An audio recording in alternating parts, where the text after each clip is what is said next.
Hi guys, I'm here to talk about some tips and recommendations for volunteer travel.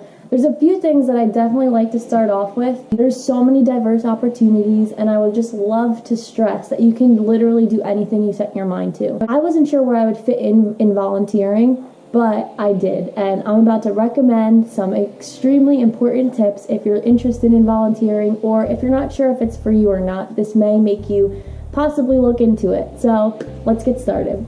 Tip number one is cost. I was extremely cost cautious before I left for my trip because I didn't have that much to spend on my trip. I worked through this one website called workaway.info. I still get so inspired looking at it.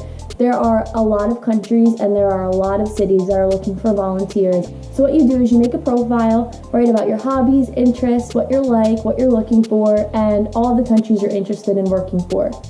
You are able to reach out to families and businesses that you're interested in working for. It makes you feel like you can do anything.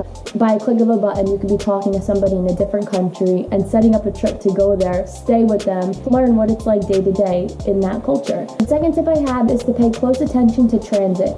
I wasn't so mindful in the beginning of my traveling, and I stayed in places that weren't all connected to buses or underground, and it was very hard and very costly for me to get across the country or to other towns that are even nearby.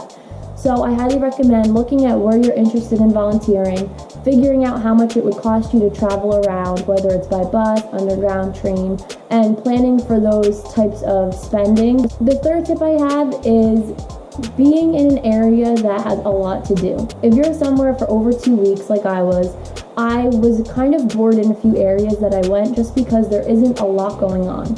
So if you're somewhere where there's a lot of nightlife or a lot of different things to check out, then that's definitely ideal in my opinion, just because you'll be there for so long.